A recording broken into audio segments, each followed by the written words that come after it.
Hello YouTube, this is Darkon633 and I'm back with another toy review. It's been a very long time since my last video, and it's been a very chaotic couple of years, especially in my personal life. A lot of things happened about the world and in my personal life as well, so it just kind of didn't give me the motivation to really come back. But I may be back, but definitely nowhere near as full force I was prior to all the events that were happening.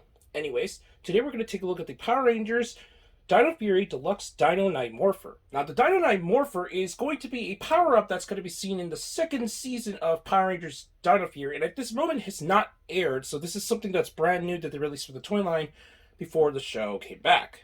Additionally, this is the Power Rangers counterpart of the Max Ryusoul Changer from Ryusoulger. Now, in Ryusoulger, Nada, which was the original human form of Gaisolg, eventually died due to the events of the series and eventually became the Changer itself.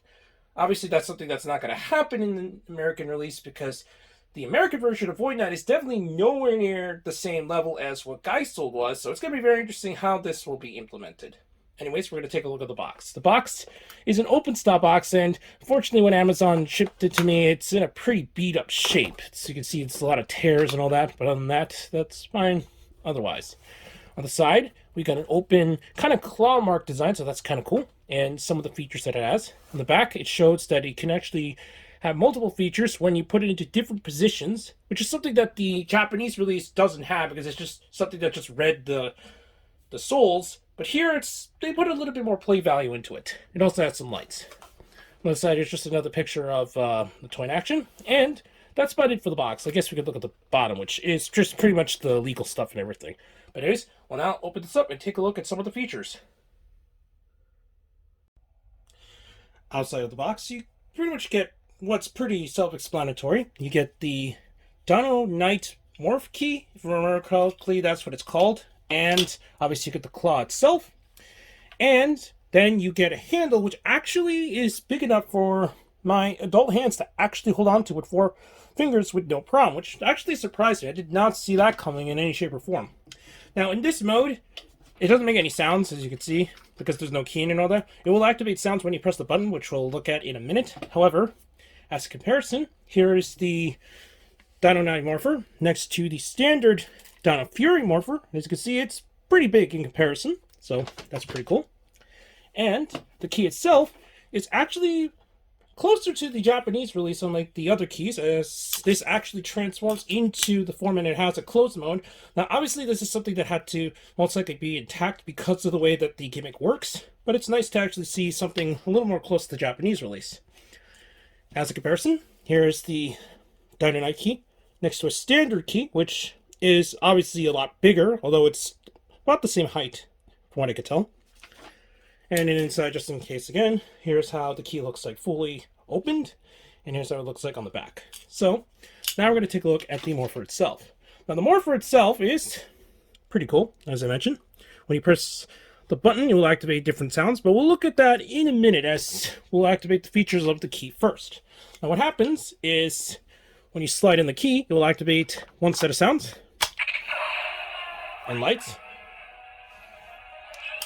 So that actually sounds like the actual morph sound in the show, so that's pretty cool. But it does have a few more sounds. So first, we click this button here. So it's a lot of rendition of that sound. The second sound, it's some sort of battle sound. I couldn't exactly tell what this is from what I could tell. And then it's got this pretty cool bouncy music here, so that's cool we got there. And that's about it for the sounds on its own. However, it does activate motion sounds when you shake it around. So that's cool. And from what I could tell, to activate other sounds, since I'm not exactly sure how it works in the American release, we're going to activate this again. We're going to go back to the standard morph sound. From what I could tell, I think you're supposed to click this button. Or hold on to it, should I say. And activates that sound. Now, I'm not sure if that's an actual morph sound or an attack sound, since I actually forgot exactly how this device worked in the Japanese release, but it's cool, it's got some sounds there. So when you click this button again, Obviously, it goes through a different sound. And when you hold onto this button,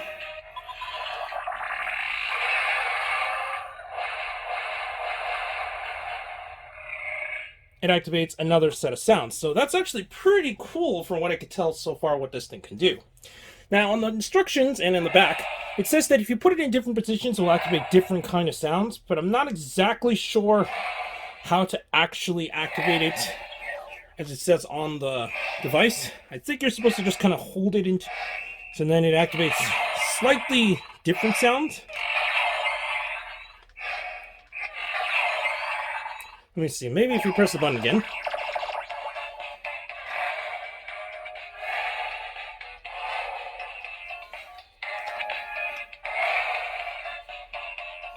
I'm not exactly sure how those sounds activate.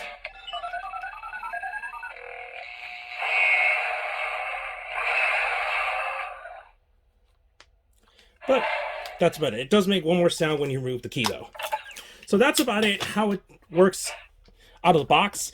In the instructions and also on the show, pretty sure it's going to happen on the show since it happens in Ryusoulger, you're actually able to use the sword to press this button. Obviously, it won't activate any specific new sounds, since all it is pressing a button, but for aesthetic purposes, it does work when you press the sword, but as you can see earlier, it can activate without needing anything else. You can just press the button. Anyways, we'll now take a look at how some of the other keys work on the device.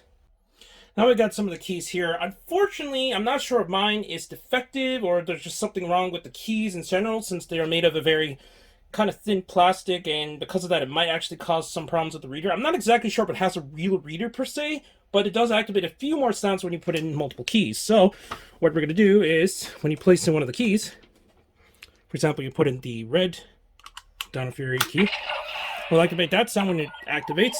And then, for what I can tell, this is some kind of activation when you put in some keys. As you can see, it kind of randomly works from time to time. Even when you put two keys or one key, it does that. Then it makes different kind of sounds. So here's one of them. Not exactly sure what to do next, except maybe hold on to one of the buttons here. And it activates some kind of finisher sound. And the same thing happens when you place it onto the other side.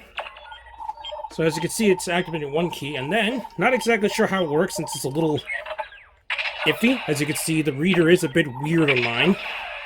Just moving the key sometimes makes it work, sometimes it doesn't. But if you put in two keys, once again, it activated that sound.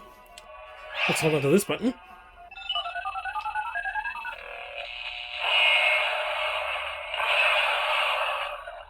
It activates some other sound like that. Now, in the Japanese release, it was able to use two keys in order to power it up, since it was something that was actually able to use on the show, where it actually powered up with two of the different abilities when you use the attack keys. In the American toy, I'm not exactly sure what it's doing, especially since the show isn't back from hiatus, and as you can hear, there is a turn off sound. Unfortunately, I forgot to mention earlier, it does not have an on and off switch, but when it doesn't have any keys, etc., you can shake it and it won't make any sounds. Just to show how it sounds like when you don't, we're going to put it back into standby mode, which will be after a few seconds with no inactivity. Okay, it looks like it might have already done it. As you can see, it doesn't make any sounds as long as you don't press any of the buttons and so on. So let me see if I can activate another one of the sounds, which I played around with this earlier. So let's see. Let's put in the pink key. And just to show you can't put in two keys. It activates that sound again, but as I mentioned earlier, I'm not exactly sure what exactly will bring the different sounds, so we're just going to put in the red key this time on this side, see what happens. And then we'll put in the blue key here. With the Void Knight key. So you can see it's a little glitchy. I'm not exactly sure what it needs to activate the sounds. There's one more sound, but I can't exactly get it to show up. So let's see.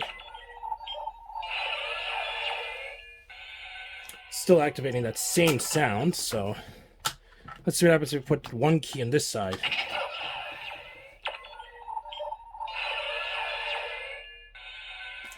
Yeah, I'm not exactly sure how to activate the other sound.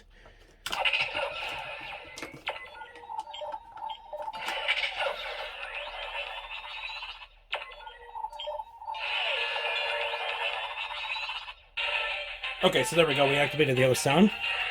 Then it does make a few more slashing sounds and so on. And yeah, as you can see, this part of the device isn't the best. I'm not sure if mine is defective or something, but it's still cool that it can actually technically at least fit keys on the device, but I'm not exactly sure if it reads them. In conclusion, this is a really nice morpher, even with the problems in mind. Hopefully that's just a defective side on my copy and not an overall design flaw for all versions of this morpher. It's still really nice, and the included key is pretty close to the Japanese release, so it's nice to see that they can actually keep a design intact without putting into kind of more of the flat plastic I've seen with the other keys. That being said, I do not have the Zords, which are kind of bigger keys from what I could tell, and without it, I'm not be able to know for sure if they will be functioning the same way on this device, and hopefully maybe a little better because of that. Anyways, I got my morpher from Amazon for around $28 shipped, which is pretty good even with the problems in mind. Anyways, please check me on Twitter at Darkon633, and also please check out Hero Club for all your hero news and more. And also check out my bumper designer and other things, Darkclaw643, who helped work on the logos and so on of this video. Anyways, that's all for now, and I'll see you later, YouTube. Bye.